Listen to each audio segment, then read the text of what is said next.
Good morning. আজকে হচ্ছে মঙ্গলবার আর এখন সকাল 7টা মতো বাজে, আর 7টাতেই রোদের পরিস্থিতি দেখো, এখনই এত রোদ বেরিয়েছে।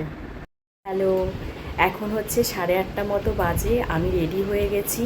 আজকে সকাল সকাল ওঠার কারণ হচ্ছে গতকাল মানে সোমবার আমি ঠিক করেছিলাম যে আজকে আমি একটু বাবার বাড়ি যাব, তো সেই মতোই সকাল সকাল উঠে গেছি, রেডিও হয়ে গেছি।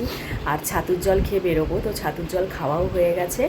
ট্রেনে করে যাব এখান থেকে, 9:15-তে ট্রেন আছে আমার। তো ওই তো 9:30 মতো বেরোবো, 9:30টার সময়। তো চলো যাওয়া যাক।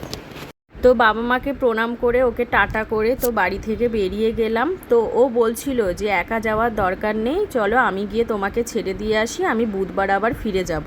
আমি বললাম যে কোনো দরকার নেই, তুমি তো আবার শনিবার যাবে, তো মঙ্গলবার গিয়ে আবার বুধবার ফিরবে, শনিবার আবার যাবে, তো শনিবার গিয়ে তুমি রবিবার আমরা একসাথে চলে আসবো আর কি। তো এখন আমি দেখো স্টেশনে পৌঁছে গেছি, এখন সময় 8:58 বাজে। আমি লেডিসেই উঠলাম, আর সকালবেলার দিকে ট্রেনটা ফাঁকাই থাকে, কল্যাণী থেকে ভিড় হবে তাও। তো আমি জানলার ধার দেখে একটা বসে গেলাম। তো সময় মতো একদম 9:15-তেই ট্রেন ছেড়ে দিল আমাদের। আমি একা গেলে এমনিও লেডিসেই যাতায়াত করি, এই সময় যদি আমি জেনারেলে উঠি এই সেম ট্রেনেই প্রচণ্ড ভিড় পাবো যেহেতু অফিস টাইম, কিন্তু তুলনামূলক অনেকটা ফাঁকা থাকে হচ্ছে লেডিসে। আর লেডিসে ওঠার আরেকটাও কারণ হচ্ছে এই সব কারণ, এই সব জিনিসগুলো তো আর জেনারেলে উঠলে দেখা যায় না, এত হকারি তো জেনারেলে নিয়ে ওঠে না, খাওয়ার জিনিস হয়তো বেশি ওঠে, কিন্তু এই যে মেয়েদের সাজাগোজার জিনিস, কসমেটিক্স, এখন তো দেখছি নতুন করে ছাতাও বিক্রি হচ্ছে, তারপরে হচ্ছে সাজাগোজার জিনিস তো আছে, তারপর আছে কুর্তি, লেগিংস, কত কিছু যে বিক্রি হয় সেটা তো বলা বাহুল্য। এইসব দেখতে দেখতে কখন যে ডেস্টিনেশন চলে আসে বোঝাই যায় না। তো আমিও দেখতে দেখতে দেখো আমার সোদপুর চলে এলো। তো আমি এবার নেমে যাব সোদপুর থেকে। আমি যাব হচ্ছে মধ্যমগ্রামের অটো ধরবো, তো এখান থেকে আমি সাবওয়ে ধরবো, এই যে সোদপুরের সাবওয়ে এটা। তো এখান থেকে সাবওয়ে থেকে নেমে আমি ডাইরেক্ট চলে এলাম এপারে। তো এখান থেকে আমি একটা মালা নিয়ে নেব, একটা রজনীগন্ধার মালা নেব এখান থেকে। সোদপুরের এখানে অনেক আরও দোকান বসে পুরো মালার, পুরো হোলসেলের রেটে আর কি মালা বিক্রি হয়। তো ভালো লাগে, আমি মাঝে মাঝেই এখান থেকে যখন সোদপুর থেকে আসি, সোদপুর থেকে এখান থেকে আমি একটা মালা কিনে নিই। তো এখানে মালা কিনে নিলাম, তো ওনার কাছে খুচরো ছিল না, আবার আমাকে জিপে করতে হলো। তারপরে আমি হচ্ছে সোদপুর থেকে মধ্যমগ্রাম যাওয়ার অটো ধরে নিলাম এখানে। তো অটোতে ফুল হওয়ার জন্য ওয়েট করছিল, তারপরে অটো সময় মতো ছেড়েও দিল। এখানে তো অফিস টাইম, এখন ফুল হতে বেশিক্ষণ সময় নেয় না। তো দেখতে দেখতে আমি চলে এলাম মধ্যমগ্রামে। আর এখানে দেখো উজ্জ্বলদার বিরিয়ানির এই সেন্টারটা কি বড় করেছে না, বেশ ভালো বড় করে দিয়েছে এই কদিনে। তারপরে ঢুকলাম, আর এই যে আমি ওভারব্রিজ দিয়ে উঠছি, এই যে আমার শহর মধ্যমগ্রাম। তো চলে এলাম, ওভারব্রিজ দিয়ে যাব।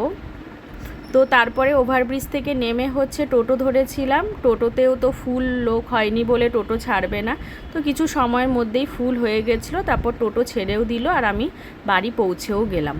তো বাড়িতে এসে আজকে আমি মিস করছিলাম যে বিড়ালগুলো নেই কেন, ওরা তো আগে আসে ওয়েলকাম করতে, কিন্তু আজকে একটা বিড়ালও দেখো আমাকে ওয়েলকাম করতে আসেনি। তো বাড়িতে দেখছিলাম বাইরে থেকে চাবি, তো বাবা গেছে বলে বাইরে থেকে চাবি দিয়ে গেছে, ওই জন্য কলিং বেল বাজলাম, মা এসেছিল চাবি খুলতে। তো মা এসে জল মিষ্টি এসব দিতে চাইছিল, তো জলটা খেলাম, আমি বললাম যে মিষ্টি একদমই দিও না। মা বললো তাহলে ঘুগনি করেছি ঘুগনি খাই, বললাম যে হ্যাঁ ঘুগনি দাও পেঁয়াজ কুচি দিয়ে। তো বাবাকে বলেছিলাম চিংড়ি মাছ আনতে, বাবা তাই চিংড়ি মাছ এনেছে, আর এটা হচ্ছে দেশি রুই এনেছে একদম। আর এখানে দেখলাম অনেকগুলো কলা এনে রেখেছে, আর মা এখানে রান্না করছে এদিকে। এখানে মা এঁচোড় চিংড়ি করবে বলে এঁচোড় চিংড়িটা ভেজে রেখেছে, আর এখানে হচ্ছে মশলা কষানো হচ্ছে। আর এই দিকে মা একটা সেলের বাজারে ঘুরতে গিয়ে একটা ভাতের হাঁড়ি কিনেছে, কারণ ওরা তো 3জন থাকে, তো 3জনের জন্য যে হাঁড়িটা ছিল সেটা একটু বড় হয়ে গেছিলো, তাই একটু ছোট হাঁড়ি কিনেছে। তাই তারপরে আমি স্নান সেরে আমার গোপুসোনাকে খেতে দিয়ে নিলাম। আর যে মালাটা কিনেছিলাম না, তার রিজন হচ্ছে এটা, আমি ঠাকুমাকে এসে একটা মালায় পরাই, ওই জন্যই ওই মালাটা আমার কেনা।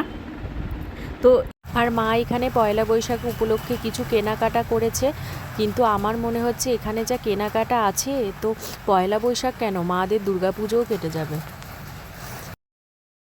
আর এগুলোর একটা সেপারেট ভিডিও আমি তোমাদের সাথে শেয়ার করব পয়লা বৈশাখের শপিংয়ের। তো এখন আমি একটু খুলে খুলে একটা একটা দেখে নিই।